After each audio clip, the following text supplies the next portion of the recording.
우리가 가져야 되는 시사점은 뭐냐면요, 문과냐 이과냐를 우리가 가르는 경향들이 두드러지는 것 같은데, 그래서 단순히 이과라는 것들이 무조건 소득을 보장한다, 그리고 안정적인 직업을 준다는 걸 때문에 맹목적으로 우리가 이과라는 것들을 목표로 두고 공부를 하는 것도 아이러니한 일일 수도 있고요. 그리고 문과라고 해서 무조건 기회가 부족하고 우리가 일자리도 적은 소득 수준도 낮다라고 보기에도 무리가 참 많은 것 같습니다.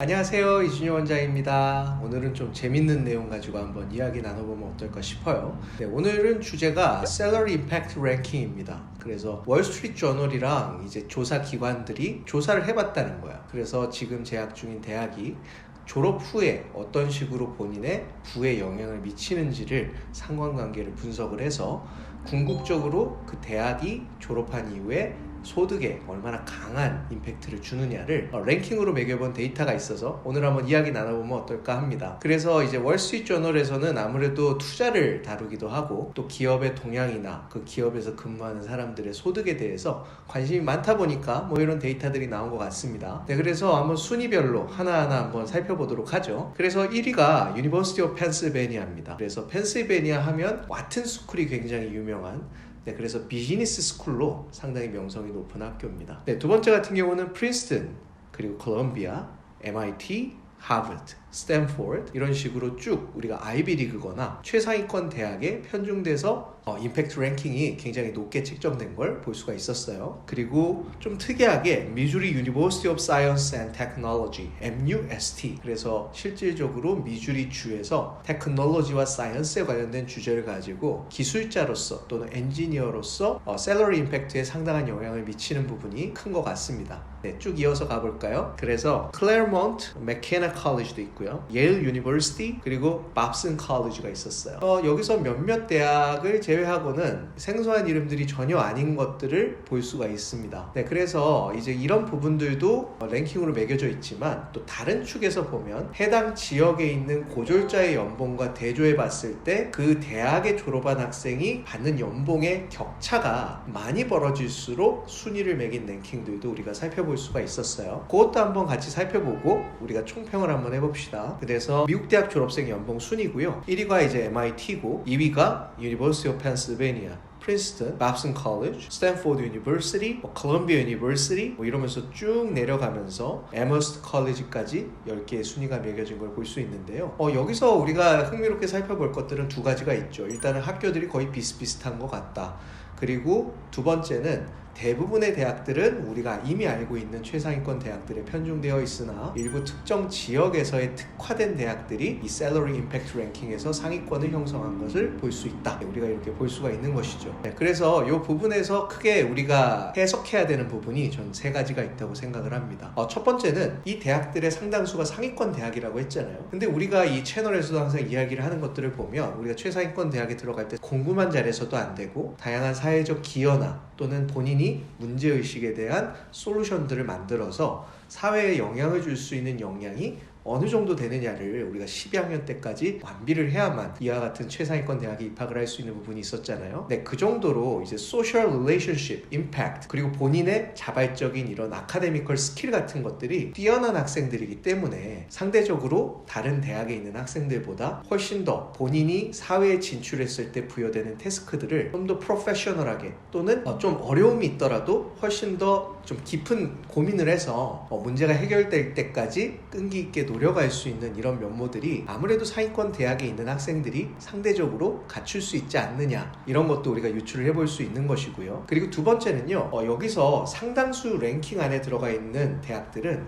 STEM으로 굉장히 명망이 있는 학교들이라는 것입니다. 그래서 Science and Technology 이렇게 돼 있는데, 그래서 엔지니어이거나 과학자거나 이런 사람들은 아무래도 대학교에서만 배울 수 있는 굉장히 특수한 지식들이나 스킬들을 갖출 수밖에 없겠죠. 네, 그래서 현업에서 엔지니어나 연구자로서 활동을 할 수 있는 개연성이 굉장히 크고, 그리고 해당 직무 자체는 굉장히 소득 수준이 처음부터 높게 책정이 될 수밖에 없는 그런 부분이 있기 때문에 스템 같은 경우는 이런 초봉 수준 자체가 높기도 하고, 그리고 이런 전문성을 띠는 부분 때문에 다른 직업 군들이 대체하기가 어려운 부분도 있어서 아무래도 상대적으로 셀러리 임팩트 랭킹에서 영향을 미쳤을 것이라고 보는 것이죠. 네, 근데 여기서 아주 중요한 우리가 빼먹을 수 있는 요소가 하나가 있습니다. 그게 세 번째인데요. 보통은 저도 이제 현업에 나와서 다양한 창업을 해보고 투자 활동도 해보고 아이들을 지도해보는 역할을 하지만 저는 원래 뿌리는 문과거든요. 전 비즈니스 메이저예요. 근데 이제 다른 제 친구들을 보면 보통 화학공학과나 또는 이제 전기전자 또는 컴퓨터 사이언스 이런 식으로 해서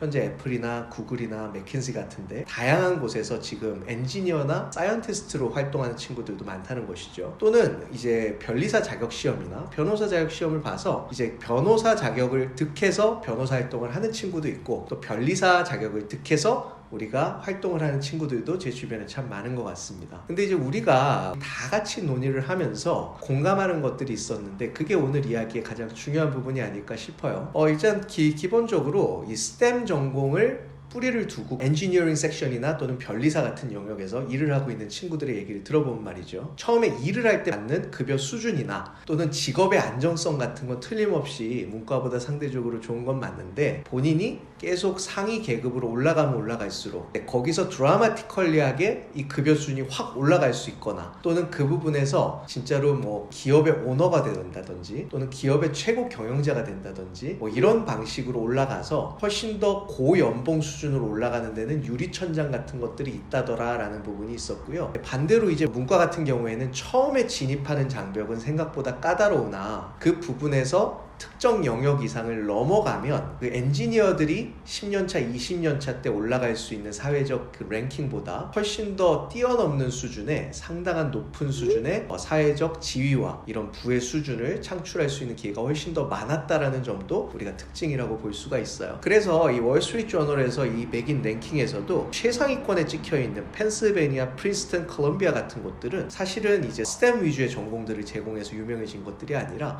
political science 또는 이제 비즈니스, 파이낸스 엔지니어링 같은 실질적인 우리가 문과적 성향과 문과적 성향이 적절하게 버무려져 있거나 아니면 아예 문과적 성향이 있는 전공들이 훨씬 더 유명한 학교긴 하거든요. 네, 그래서 이제 이거를 보면서 우리가 가져야 되는 시사점은 뭐냐면요. 문과냐 이과냐를 우리가 가르는 경향들이 두드러지는 것 같은데 그래서 단순히 이과라는 것들이 무조건 소득을 보장한다. 그리고 안정적인 직업을 준다는 걸 때문에 맹목적으로 우리가 이과라는 것들을 목표로 두고 공부를 하는 것도 아이러니한 일일 수도 있고요. 그리고 문과라고 해서 무조건 기회가 부족하고 우리가 일자리도 적은 소득 수준도 낮다라고 보기에도 무리가 참 많은 것 같습니다. 이때 가장 지혜로운 접근 방식은 내가 대체 이 상황에서 어떤 목적으로 이 공부들을 써먹을 것이냐를 사전에 잘 생각하는 것들이 그래서 중요한 것이죠. 그런 부분들이 명확하게 알고 있다는 것만 해도 본인이 STEM으로 해도 가장 높은 랭킹까지 올라갈 수 있는 많은 기회를 얻을 수 있다는 뜻이고 특히 문과 같으면 이게 필수적이라는 것입니다. 내가 가야 될 방향을 명확하게 알면서 시행착오를 처음에 겪는 과정이 생각보다 까다롭고 처음에 급여 수준이 낮은 경우도 생각보다 많지만 의외로 그 부분의 스테이지만 잘 넘어가면 오히려 이과의 탑 랭킹에 있는 사람들보다도 훨씬 높은 의사결정권과 훨씬 더 높은 급여 수준을 가지고 이 사회의 모든 변화나